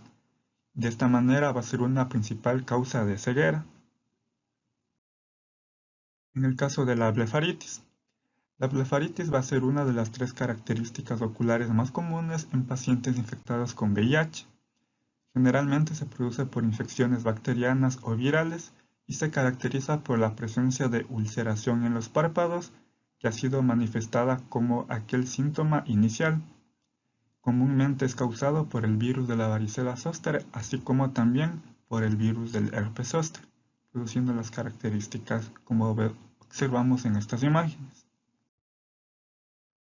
En caso de las infecciones oculares del segmento posterior, se encuentra el citomegalovirus. Antes de la terapia antirretroviral efectiva, la retinitis por esta patología se presentaba en un 20 a 40%. Cabe mencionar que con el advenimiento de las nuevas terapias combinadas disminuyó significativamente la retinitis por citomegalovirus y también la mortalidad. Sin embargo, en aquellos pacientes contagiados aún va a ser una causa importante de ceguera, principalmente cuando no han sido tratados adecuadamente. En cuanto a la sífilis, va a ser conocida como el gran imitador, debido a las características clínicas muy difíciles de diferenciar con otras patologías. De esta manera se puede presentar una coinfección en hasta el 20 y el 70% de pacientes infectados. En este caso, el tratamiento antirretroviral no disminuyó significativamente la patología, y en este caso va a afectar a cualquier etapa y también a cualquier parte del ojo, siendo estas una de las enfermedades que dejan muchas secuelas irreversibles. Por último tenemos la tuberculosis, que va a ser endémico de América Latina.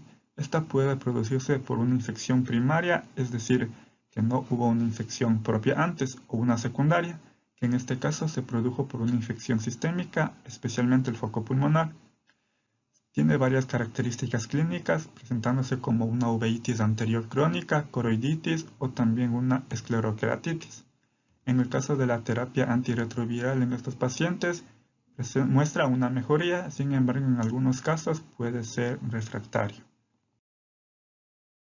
En conclusión, Jessica Cazorla nos menciona que se han descrito múltiples afecciones secundarias a la infección por VIH.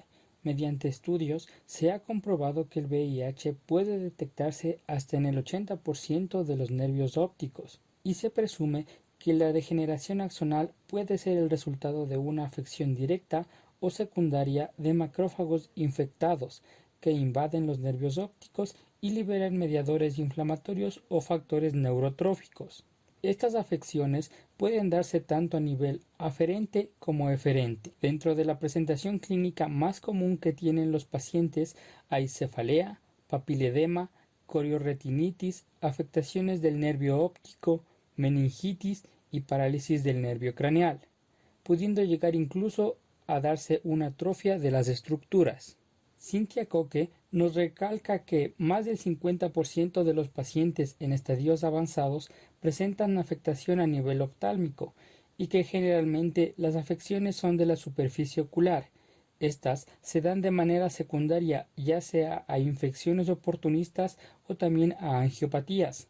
Dentro de los causantes más comunes tenemos al citomegalovirus como agente infeccioso y en cuanto a las causas no infecciosas tenemos a la uveitis crónica que se pudo haber dado de manera anterior y también puede darse por una iatrogenia medicamentosa. Paola Carrera en su aporte destaca que el sarcoma de Kaposi es uno de los tumores más frecuentes relacionado al VIH. Al ser de carácter vascular, muchas veces puede pasar desapercibido como otras lesiones, ya sea a nivel del párpado, conjuntival y de la órbita. Generalmente, el tratamiento va dirigido a la exéresis de la lesión, ya sea mediante cirugía, crioterapia, láser, radioterapia, entre otras terapias coadyuvantes. Otra neoplasia que se describe es el carcinoma de células escamosas, que si bien es cierto, este es de crecimiento lento y tiene una baja probabilidad de metástasis. Sin embargo, si este llega a afectar la córnea y también la órbita, puede ser necesaria una exenteración, disección de ganglios linfáticos y también tratamiento coadyuvante. Lorena Paguay argumenta en su tema la importancia de la microangiopatía retiniana o también conocida como retinopatía por VIH. Generalmente, esta patología se relaciona con el grado de deterioro inmunológico, indicando que existe un avance de la enfermedad y el pronóstico es desfavorable para el paciente. En el fondo de ojo generalmente se van a encontrar manchas o exudados algodonosos, hemorragias retinianas superficiales y profundas, además de cambios vasculares como microaneurismas y también telangiectasias.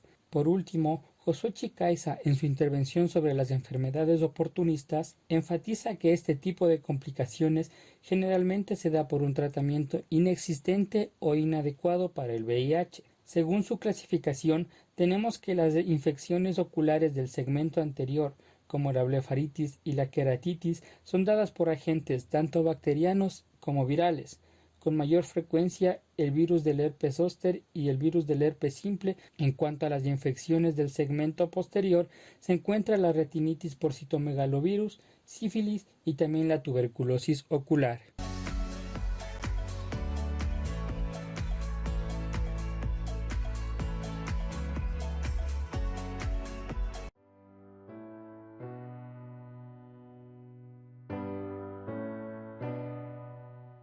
Bienvenidos sean todos. Mi nombre es Alexander Castillo y soy el moderador encargado de este videoforo que tratará el tema de queratitis por acanthamoeba. Para responder las preguntas más importantes acerca de esta patología, tenemos la ayuda de 5 panelistas: Lisette Llerena, Belén Moyano, Jocelyn Naranjo, Lisette Sánchez y Michelle Vega. Ellas serán las encargadas de, mediante las preguntas que les voy a realizar, ayudar a comprender un poco mejor sobre cómo se produce y qué es lo más importante que debemos tener siempre en cuenta sobre esta patología. Para empezar, yo les voy a dar una pequeña introducción para que podamos entender en sí sobre qué es la queratitis por acanthamoeba. Entonces, debemos entender qué es la queratitis por acanthamoeba. Esta se nos define como una infección ocular poco frecuente, que va a estar producida debido a una invasión de la córnea por amebas del género Acanthamoeba. Esto lo que va a provocar es una inflamación de la córnea, que es lo que se conoce como la queratitis. Y vamos a ver que puede originar un déficit visual y en ciertos casos se ha reportado hasta ceguera permanente. Esta puede estar dada por diversos factores de riesgo, pero sobre todo se da cuando hay una exposición a aguas contaminadas que se encuentran a una temperatura templada que puede ser entre los 22 y los 26 grados centígrados, de igual manera por traumatismo sobre la córnea o por el ingreso de cuerpos extraños al globo ocular. Pero el factor que se ha visto implicado en la mayoría de los casos va a ser el uso inadecuado y una incorrecta desinfección de los lentes de contacto. En lo que respecta a su epidemiología, Vamos a ver que esta patología, como ya les mencioné, es poco frecuente, debido a que la incidencia en las personas portadoras de lentes de contactos, que este es el factor de riesgo que se ha visto mayormente implicado en esta patología, va a ser solo de 1 por 100.000 al año, ya que este microorganismo es relativamente poco virulento debido a que generalmente el huésped tiene una inmunidad innata a este tipo de microorganismos y el epitelio corneal tiene una barrera protectora que impide el paso de estas amebas al estroma corneal. Vamos a ver que entre los años 1974 y 1984 esta patología de igual manera era poco frecuente y se le asociaba a lo que era traumatismos y exposiciones a aguas contaminadas, mientras que en el año 1985 en adelante ya se le atribuyó al uso de lentes de contacto y sobre todo a su incorrecta desinfección. Esta patología se presenta en la mayoría de los casos unilateralmente y no tiene predisposición por alguno de los sexos. Teniendo como preámbulo esta pequeña introducción que acabo de realizar, podemos dar paso a lo que son las preguntas que realizaremos a nuestras panelistas. La primera pregunta va para Lizeth Llerena. ¿Nos podrías hablar sobre cuáles son los agentes etiológicos que se encuentran presentes en esta patología? Alex, respondiendo a tu pregunta, vamos a hablar acerca de la etiología. Algunas amebas de vida libre de los géneros Naegleria, Acanthamoeba y Balamutia, pertenecientes a la familia Acanthamoebidae, han sido identificadas como agentes infecciosos en humanos y también en animales. Solo una especie de Naegleria, que es la Fowleri, y algunas de las Acanthamoebas, y la única especie conocida de la Balamutia, la Mandrillaris, se sabe que estas causan enfermedades. Estas amebas se encuentran ampliamente distribuidas en el agua y en el suelo de los 5 continentes. La tierra húmeda y las aguas con abundante sustrato son un buen caldo de cultivo para su persistencia y multiplicación. Se han aislado tanto en aguas dulces como saladas, en aguas costeras de mares, en ríos, lagos, embalses, estanques y piscinas, contaminando sistemas y dispositivos. Dentro de estos, las conducciones de agua, las de calefacción, las de aire acondicionado, entre otras. También se han contaminado secundariamente a objetos y enseres comunes de nuestro entorno, por lo que son las múltiples las ocasiones de entrar en contacto con estos pequeños protozoarios que pueden ser causas de diversas afecciones. La Naegleria fowleri es el agente etiológico de la grave y a menudo fatal meningoencefalitis amebiana primaria de evolución sobreaguda. La Acanthamoeba y la Balamutia de la meningoencefalitis granulomatosa amebiana de curso subagudo o crónico, así como de granulomas en la piel y en otros órganos y tejidos, y de queratitis.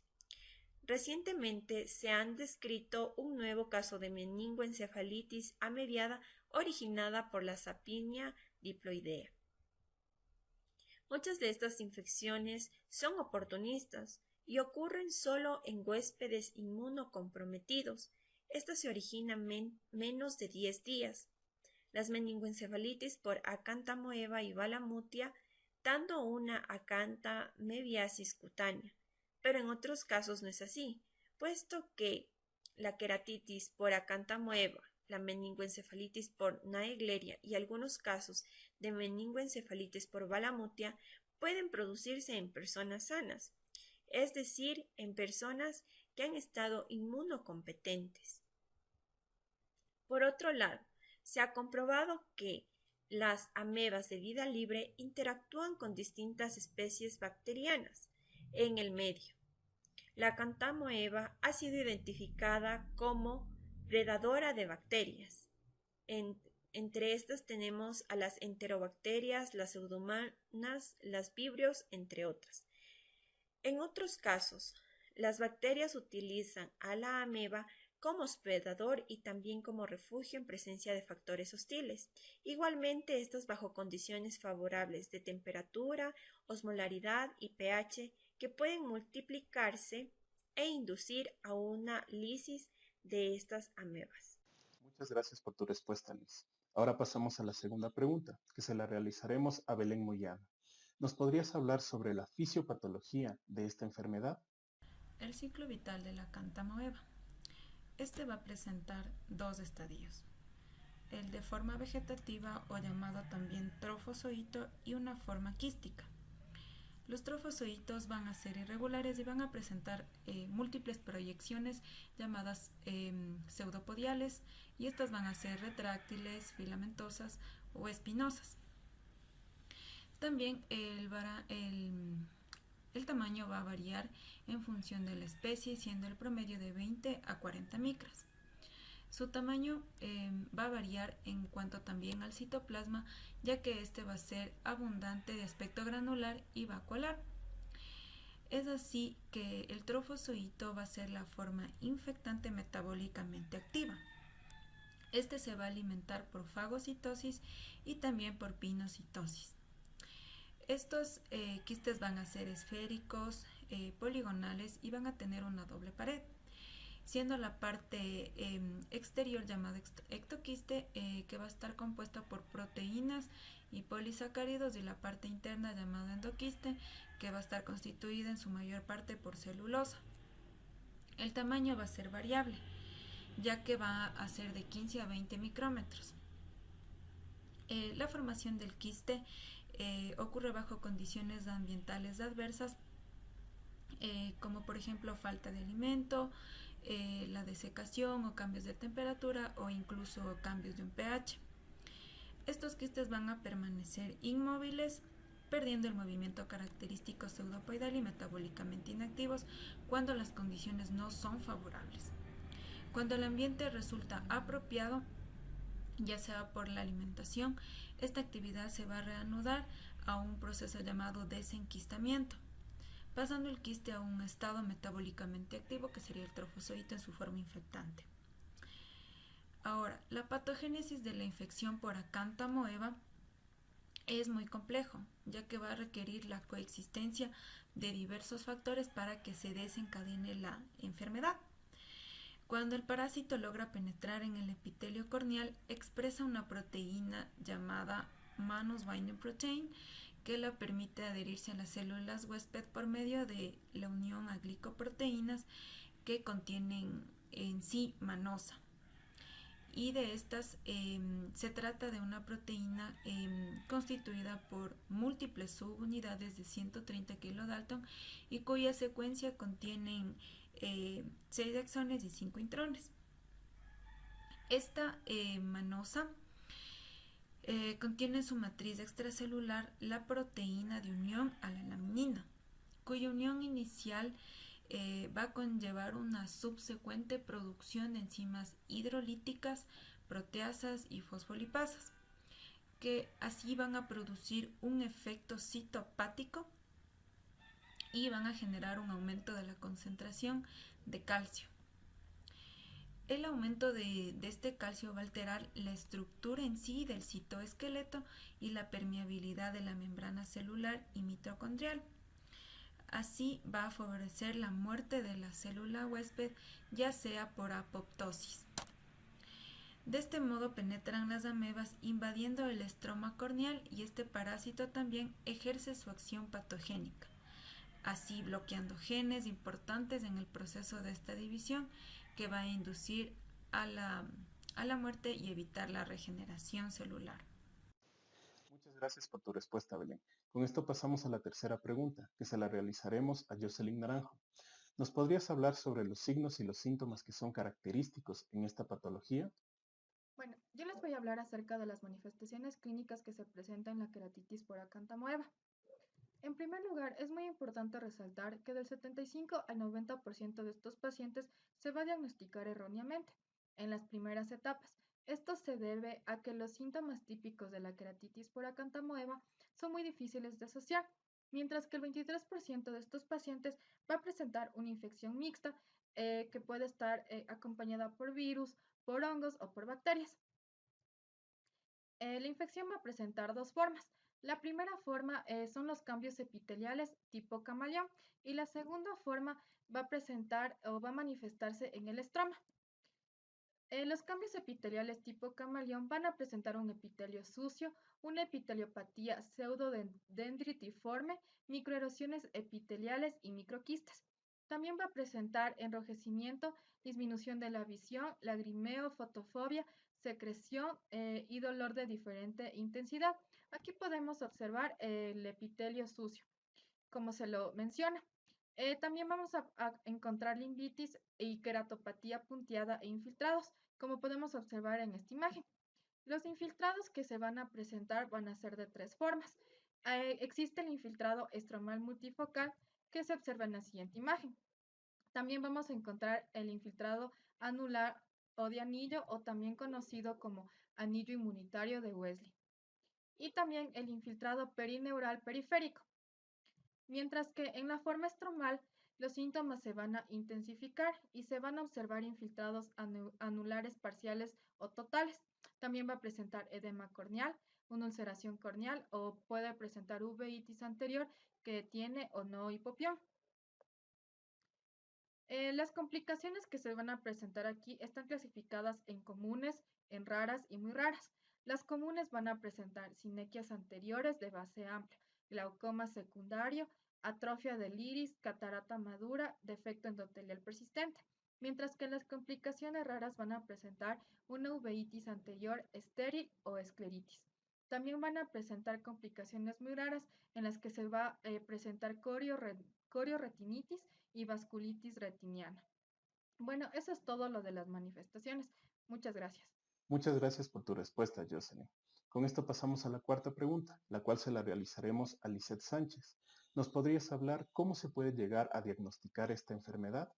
Bueno, dentro de los métodos de diagnóstico tenemos que la queratitis por Acanthamoeba representa un desafío debido a que su clínica es poco específica y puede asemejarse a otros tipos de queratitis como una queratitis herpética o una queratitis fúngica. Dentro de los métodos de diagnóstico podemos distinguir a métodos convencionales como las pruebas de laboratorio, el cultivo y la biopsia corneal laminar. Y dentro de las técnicas moleculares tenemos a la inmunotinción con inmunoperoxidasa y a la prueba de reacción de polimerasa. Y dentro de los métodos actuales que han surgido tenemos a la citología de impresión y a la microscopía confocal. Dentro de los métodos convencionales, el primero de ellos son las pruebas de laboratorio. Estas se realizan previo a haber obtenido una muestra a través del raspado de la córnea o también a través de los lentes de contacto que el paciente use. A través del microscopio pueden realizarse tres observaciones: una visión en fresco, en donde vamos a observar los trofozoitos y los quistes; una tinción de Giemsa, donde podemos observar que los trofozoitos están teñidos de azul; y una tinción de colcafluor blanco, donde vamos a observar que los quistes presentan una fluorescencia verde manzana. En el caso de que estas pruebas de laboratorio sean negativas y se sospeche altamente que la queratitis es causada por Acanthamoeba, se procede a realizar un cultivo. Este cultivo se realiza en una incubación a una temperatura de 22 a 37 grados centígrados antes de la primera lectura dentro del periodo de 48 horas. Por lo general, este cultivo tiene que darse seguimiento por 2 semanas, ya que es en este tiempo donde los quistes empiezan a esquistarse y donde los trofozoitos tienden a multiplicarse. Entonces, la sensibilidad del cultivo va a ser mayor. Y en el caso de que este cultivo sea negativo y se siga sospechando de una queratitis por Acanthamoeba, se procede a realizar una biopsia corneal laminar. A través de la misma podemos identificar el estado de la córnea.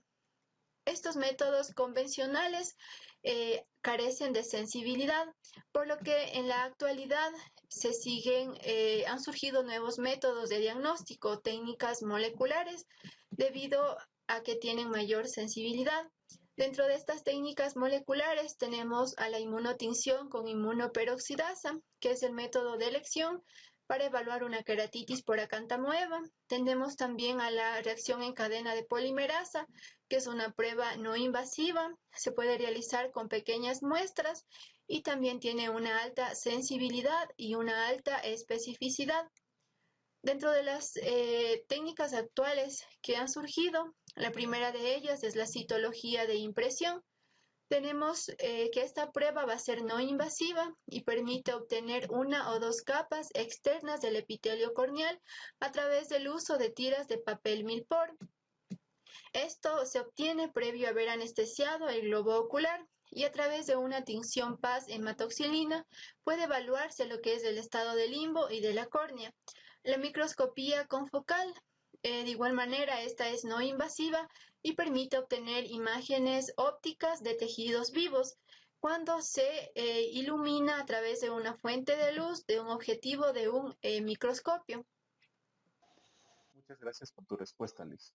Y con esto pasamos a la última pregunta que se la realizaremos a Michelle Vega. ¿Nos podrías hablar sobre cuáles son los métodos terapéuticos que existen para esta patología? El tratamiento de la queratitis por Acanthamoeba es médico.